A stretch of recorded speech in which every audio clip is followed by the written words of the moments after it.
In the year 2147, humanity had spread far beyond Earth. People lived on distant planets and moons, mining resources to keep their growing colonies alive. One of these colonies was Epsilon 9, a small outpost located in a rocky, barren region of space. It wasn't glamorous work, but it paid well enough for people like Alex Carter to make a living. Alex was an engineer, known for being good with machines and quick to solve problems. He spent most of his days fixing broken equipment or maintaining the outpost's power systems. On one particularly cold morning, Alex was outside the main facility, working on an energy conduit that had been acting up. The air was thin, and he wore a heavy suit to protect himself from the harsh environment. His scanner beeped as he checked the readings, showing that the problem was deeper inside the conduit than he had thought. Just as he leaned closer to inspect it, something strange happened. The scanner picked up unusual energy signatures nearby. At first, Alex thought it might be interference from the outpost's own systems, but the signal grew stronger. Before he could figure out what it meant, a loud hum filled the air. Looking up, Alex saw a sleek, silver ship descending from the sky. Its smooth surface shimmered as if it were made of liquid metal, and glowing patterns pulsed along its sides. The ship hovered silently for a moment before landing gently on the rocky ground. Alex froze, unsure of what to do. This was unlike anything he'd ever seen before. A hatch opened on the side of the ship, and a group of humanoid figures stepped out. They were tall and slender, with pale skin that seemed almost translucent. Their eyes glowed faintly, and they wore tight-fitting suits that looked advanced and unfamiliar.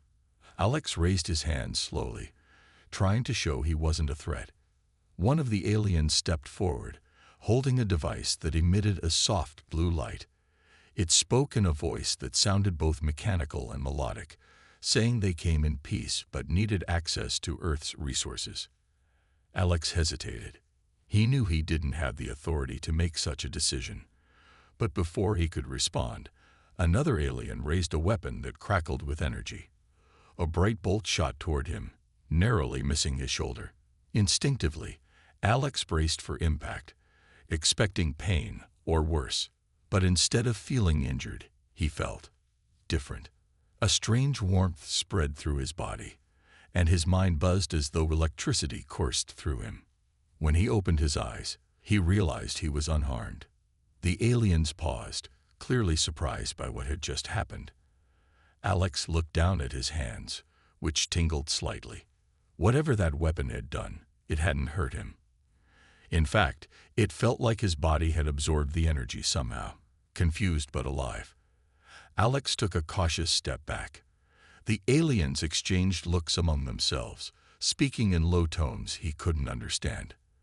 Then, without another word, they returned to their ship and took off into the sky, leaving behind more questions than answers. Word of the encounter reached Earth quickly. Scientists and military officials were eager to learn more about the mysterious visitors and the strange effect their weapon had on Alex.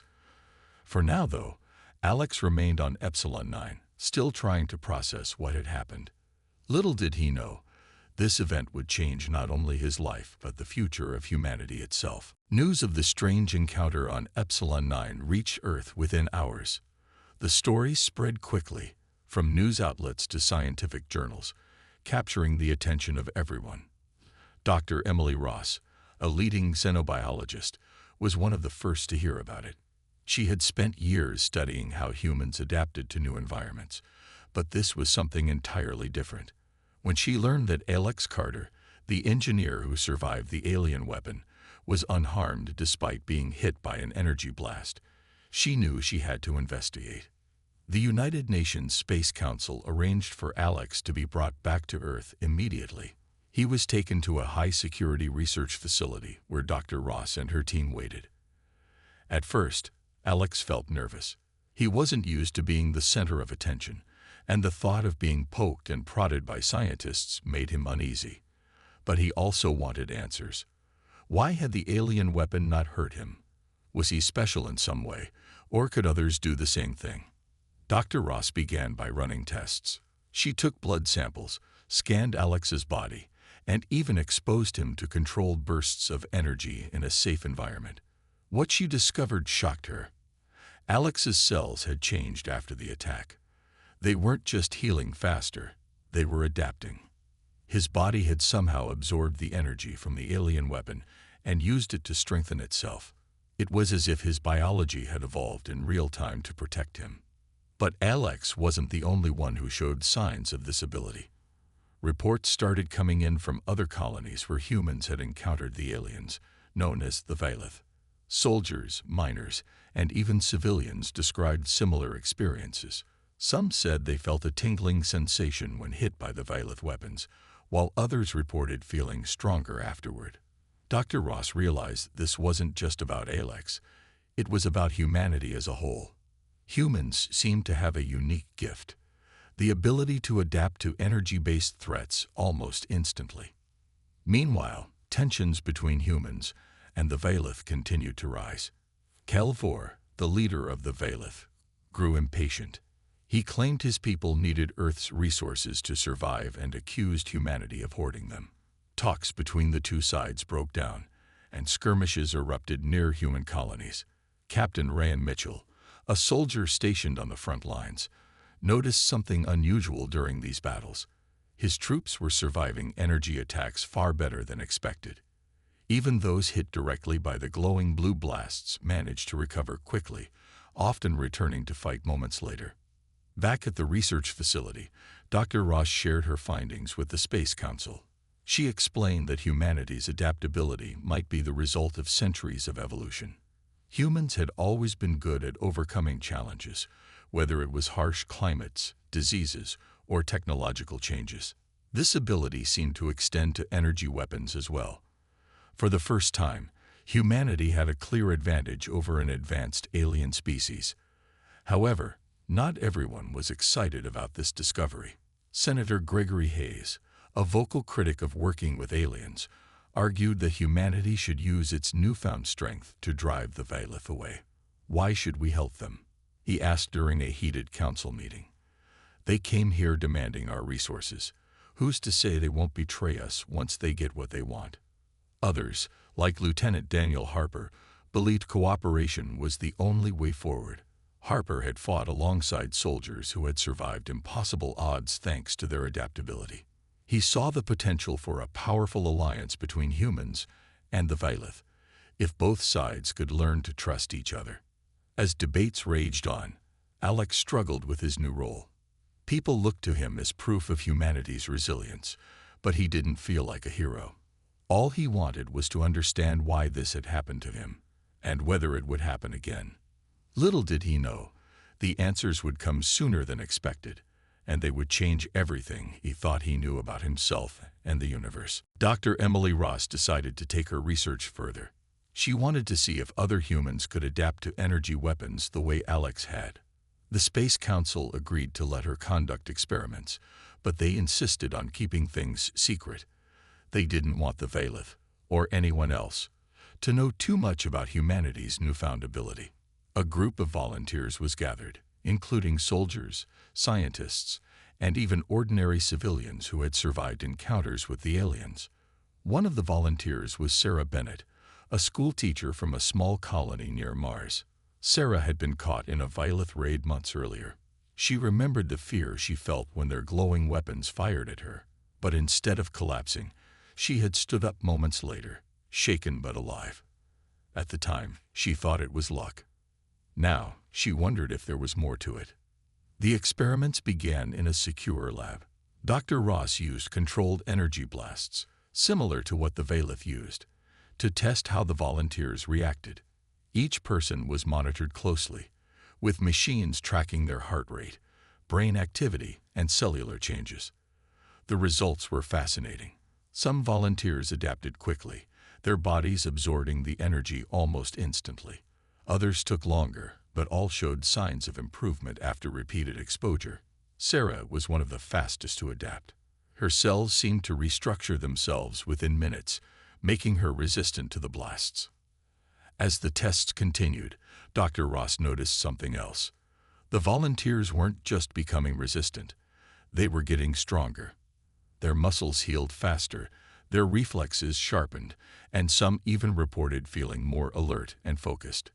It was as if the energy was enhancing them, not just protecting them. This discovery excited the scientists, but it also raised questions. Was this a natural ability of all humans, or was it triggered by something specific? And how far could it go? Outside the lab, tensions between humans and the Vailith worsened. Kelvor, the Vailith leader, grew frustrated with humanity's refusal to share resources. He accused them of stalling and warned that time was running out for his people. Captain Ryan Mitchell, who had seen firsthand how well humans handled energy weapons, argued that humanity should use its advantage to negotiate better terms. "We're stronger than they think," he told the Space Council. "They need us more than we need them." But not everyone agreed. Senator Gregory Hayes pushed for a more aggressive approach. He believed humanity should cut ties with the Vailith entirely and focus on defending itself. "We don't owe them anything," he said during a heated debate. "If they can't survive without our help, then maybe they don't deserve to." Amidst these arguments, rumors spread among the public. People whispered about the true nature of the Vailith. Were they really refugees, as Kelvor claimed? Or was their story a lie to gain access to Earth's resources?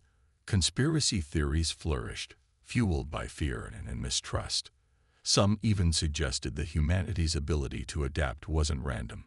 It was proof that aliens had experimented on humans in the past, leaving behind genetic changes that only now revealed themselves. Alex Carter watched all of this unfold from afar. He had returned to Epsilon 9 after the initial tests, unable to shake the feeling that he was part of something bigger. When Dr. Ross called him back to the lab, he didn't hesitate. She explained that his body had shown unique traits during the experiments, traits that might hold the key to understanding humanity's adaptability. Alex didn't fully understand the science, but he knew one thing: whatever was happening, it wasn't over. Back in the lab, Sarah Bennett trained alongside other volunteers, preparing for the possibility of another conflict.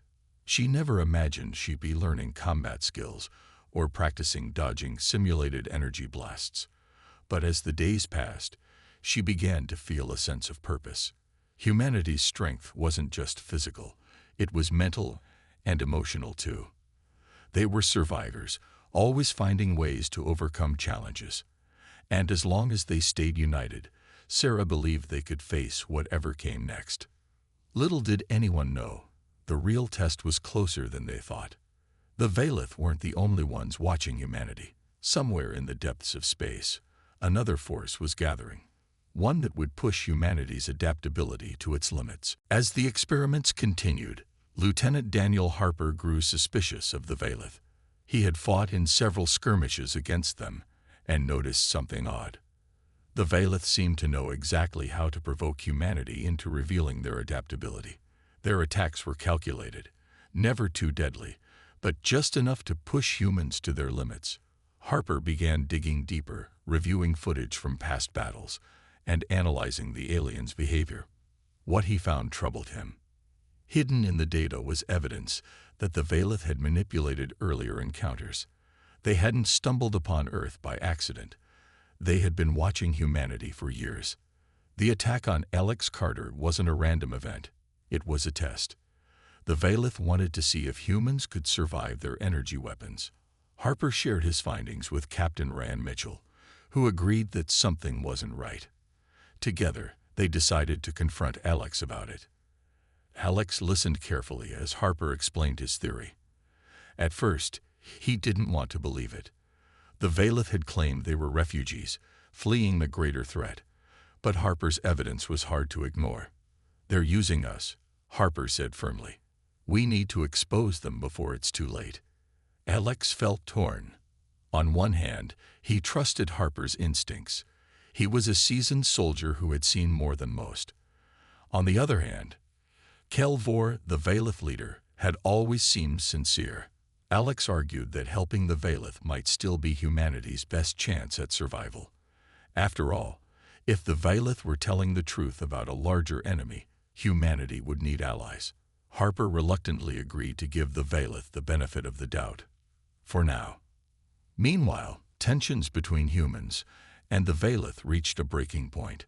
Calvor called an emergency meeting with the Space Council, demanding immediate access to Earth's resources. When the Council hesitated, he issued a grim warning. Without help, the Valith would perish, leaving humanity vulnerable to their true enemy. It was then that Calvor revealed a dark truth. The Valith weren't invaders. They were survivors of a galactic war against a mysterious force known only as the Null. The Null was unlike anything humanity had faced before. They were relentless, wiping out entire civilizations with devastating energy weapons. The Valith believed humanity's unique ability to adapt could turn the tide of the war. If humans joined forces with them, they might stand a chance. But Calvor's admission came with a catch. The Valith needed humanity's full cooperation, including sharing advanced technology and resources. This revelation divided the Space Council. Some members argued that humanity had a moral obligation to help the Valith. Others, like Senator Gregory Hayes, saw it as a trap. How do we know this Null even exists? Hayes demanded. For all we know, the Valith are setting us up to take our defenses down. Amidst the chaos, Alex found himself at the center of the debate. Dr. Emily Ross urged him to speak out, believing his story could sway public opinion. Reluctantly, Alex agreed. In a live broadcast, he recounted his encounter with the Valith and described how his body had adapted to their weapon. He admitted that the situation was complicated but pleaded for unity. We've always found ways to survive, he said. If we work together, maybe we can protect not just ourselves, but others too. His words struck a chord with many. Slowly, support for an alliance with the Valith began to grow. Even Senator Hayes softened his stance, though he remained wary. A decision was made. Humanity would ally with the Valith under strict conditions. In exchange for sharing knowledge and resources, the Valith would provide protection for Earth's colonies. Preparations began immediately. Training exercises brought humans and Valith together, testing their combined strength. Soldiers like Sarah Bennett proved invaluable, showing remarkable resilience during simulated battles. Her ability to absorb energy blasts inspired others, proving that humanity's adaptability was a powerful asset. But as the alliance took shape, a shadow loomed over the horizon. The Null was real, and they were closer than anyone realized. Humanity's greatest challenge was yet to come, and this time, there would be no room for mistakes. The alliance between humans and the Valith was put to the test sooner than anyone expected. One day, alarms blared across a human Valith research station orbiting Proxima Centauri. The Null had arrived. Their fleet emerged from the darkness of space, massive ships with jagged edges that seemed to absorb light. They wasted no time, launching an attack on the station without warning. Explosions rocked the facility as energy blasts tore through its defenses. Captain Ryan Mitchell and Calvor quickly took charge. Together, they organized a desperate defense. Human soldiers and Valith warriors fought side by side, their combined strength holding the line against the relentless assault. Alex Carter, who had been stationed at the facility for further testing, found himself in the middle of the chaos. He grabbed a weapon and joined the fight, his body still tingling from earlier experiments. Each time an energy blast hit him, he felt stronger, faster, more alive. Sarah Bennett was nearby, leading a squad of volunteers. Her training paid off as she dodged and weaved through the battlefield, firing back at the Null drones with precision. She wasn't alone. Other humans displayed incredible resilience, their bodies adapting rapidly to the onslaught. Even civilians drafted into service showed remarkable progress, proving that humanity's gift wasn't limited to soldiers or scientists. Despite their efforts, the defenders were outnumbered. The Null's weapons were overwhelming, and their ships loomed closer, ready to destroy the station entirely. It was then that Alex came up with a risky plan. He remembered something Dr. Emily Ross had said during the experiments. Energy absorbed by humans could be redirected.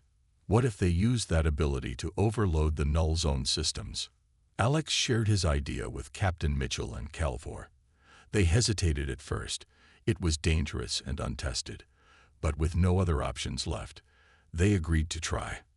The plan required volunteers to act as living shields, drawing fire from the null, while engineers worked to modify the station's power grid. Sarah immediately stepped forward, along with several others. "We've got this," she said firmly. "Just give us time." The volunteers positioned themselves near the front lines, deliberately exposing themselves to the null's attacks. Pain shot through their bodies with each hit, but they held their ground, knowing their sacrifice could save everyone else. Meanwhile, Alex and a team of engineers worked frantically to rewire the station's energy conduits. Sweat poured down their faces as they connected wires and adjusted settings, praying the system would hold. Minutes felt like hours. The null pressed harder, sensing victory was within reach. But just as hope began to fade, the modified grid roared to life. Energy surged through the station, channeling the absorbed blasts back toward the null fleet. Their ships faltered, caught off guard by the sudden counterattack. One by one, their vessels began to collapse under the strain, retreating into the void. The battle was won, but the cost was high. Many brave souls, including Sarah Bennett, had given their lives to buy enough time for the plan to succeed. As the survivors regrouped, silence fell over the battered station. Tears filled Alex's eyes as he looked around at the wreckage. He knew their victory had come at a great price. Back on Earth, news of the battle spread quickly. Sarah became a symbol of courage and sacrifice, her name spoken with reverence. Humanity had proven itself capable of standing against even the most terrifying threats. But as celebrations began, Alex couldn't shake the feeling that this was only the beginning. The null had retreated, but they weren't gone. Somewhere out there, they waited. And next time, humanity might not be so lucky. In the days following the battle, humanity mourned its losses, but also celebrated its victory. Monuments were built to honor those who had fallen, their names etched into stone as a reminder of their sacrifice. Sarah Bennett's bravery became a story told across Earth and its colonies, inspiring countless others. She was more than just a teacher now. She was a hero who had given everything to protect her people. Alex Carter struggled with the weight of what had happened. He had helped devise the plan that saved the station, but it didn't feel like a victory. Every time he closed his eyes, he saw Sarah standing firm against the null, her face calm despite the chaos around her. Her courage haunted him, reminding him of how much they had lost. Still, he knew her sacrifice hadn't been in vain. Humanity had proven it could stand alongside the Valith and fight back against even the most dangerous enemies. The alliance between humans and the Valith grew stronger after the battle. Kelvor admitted that without humanity's adaptability, his people would have been wiped out. For the first time, there was genuine trust between the two species. The Valith shared advanced technology with humanity, helping them improve their defenses and prepare for future battles. In return, humanity continued to share resources and knowledge, ensuring both sides were ready for whatever came next. Dr. Emily Ross resumed her research, eager to understand more about humanity's unique ability. She discovered that the adaptation process wasn't limited to energy weapons. It extended to other challenges as well. Humans could adjust to extreme temperatures, radiation, and even new forms of alien biology. This resilience, she believed, was the result of centuries of evolution. Humans had always been survivors, finding ways to overcome anything nature or the universe threw at them. Now, that survival instinct was evolving faster than ever before. But not everyone supported the alliance. Senator Gregory Hayes remained skeptical, warning that trusting the Valith too much could lead to disaster. "They're aliens," he said during a council meeting. "We don't know their true intentions. What if they turn on us once the null is gone?" His words found support among some groups, sparking protests against the partnership. Despite this, the majority of humanity embraced the alliance, seeing it as their best chance at survival in a hostile galaxy. As weeks turned into months, life began to return to normal, or as normal as it could be under the shadow of the null. Soldiers trained harder than ever, preparing for another attack. Civilians learned basic combat skills, knowing they might one day need to defend themselves. Even children played games inspired by the battle, imagining themselves as heroes fighting off invaders. Alex became a reluctant symbol of hope. People looked to him as proof that humanity could adapt and overcome any challenge.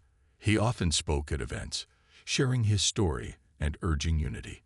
"We're stronger together," he would say, "not just as humans, but as part of something bigger."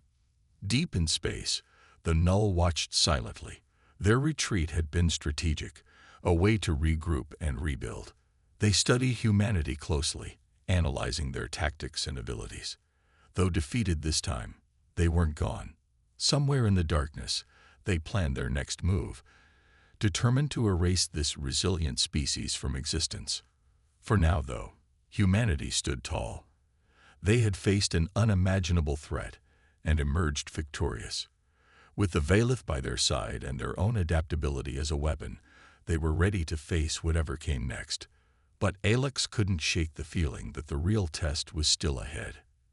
And when it came, humanity would need every ounce of strength and courage they possessed. Months passed after the battle, and humanity began to rebuild. The alliance with the Valith had proven its worth, and for the first time in years, people felt a sense of hope. The Null's retreat gave everyone a chance to breathe, but no one forgot the danger lurking in the shadows. Captain Ryan Mitchell worked tirelessly to strengthen Earth's defenses, knowing another attack could come at any moment. Kelvor stayed close, sharing knowledge about the Null and helping humans prepare for the inevitable. Alex Carter spent much of his time traveling between colonies, speaking to crowds about resilience and unity. He wasn't comfortable being called a hero, but he understood the importance of his role. People needed someone to look up to, someone who reminded them that humanity's greatest strength was its ability to adapt. Wherever he went, Alex shared Sarah Bennett's story, making sure her bravery was never forgotten. Her name became a rallying cry, inspiring others to face their fears head-on. Dr. Emily Ross continued her research, uncovering even more about humanity's unique gift. She discovered that the adaptation process wasn't just physical, it was mental and emotional too. Humans didn't just survive challenges, they learned from them, growing stronger with each obstacle they overcame. This realization changed how people viewed themselves. They weren't just fighters or survivors. They were innovators, dreamers, and protectors. Humanity's ability to adapt wasn't just a defense mechanism, it was a reflection of who they were. Despite these advances, tensions remained. Some groups still distrusted the Valith, believing their intentions weren't entirely pure. Senator Gregory Hayes led the opposition, arguing that humanity should focus on its own survival rather than helping aliens. His words gained traction among certain factions, leading to protests and debates. But most people chose to stand by the alliance, recognizing that working together was the only way to face the Null. As the months turned into a year, humanity transformed. Colonies expanded, new technologies emerged, and people embraced their role as defenders of the galaxy. Soldiers like Alex trained harder than ever, knowing the next battle would be even tougher. Civilians volunteered for drills and simulations, determined to contribute however they could. Even children dreamed of joining the fight, inspired by stories of courage and sacrifice. Far away, hidden in the depths of space, the Null watched and waited. Their defeat at Proxima Centauri had been a setback, but it hadn't broken them. If anything, it fueled their determination to destroy humanity. They studied the data from the battle, analyzing every move, every strategy. They knew humanity's adaptability made them dangerous, but it also made them unpredictable. For now, the Null bided their time, rebuilding their fleet and planning their next strike. Back on Earth, life went on. Monuments stood tall, honoring those who had fallen. Schools taught lessons about resilience and teamwork, ensuring future generations understood the value of unity. Humanity had faced its darkest hour and emerged stronger, not just as individuals but as a species. Alex often found himself looking up at the stars, wondering what lay beyond. He knew the Null would return, and when they did, humanity would need to be ready. But he also knew something else. No matter how powerful their enemies were, humanity would find a way to survive. It was what they did best. In the end, humanity's legacy wasn't just about winning battles or defeating threats. It was about hope, the belief that no matter how dire things seemed, they could always find a way forward. Together, with the Valeth by their side, they stood as a beacon of resilience in a dangerous universe. And somewhere, deep in the void, the Null watched silently, waiting for the day when they might test humanity's limits once more.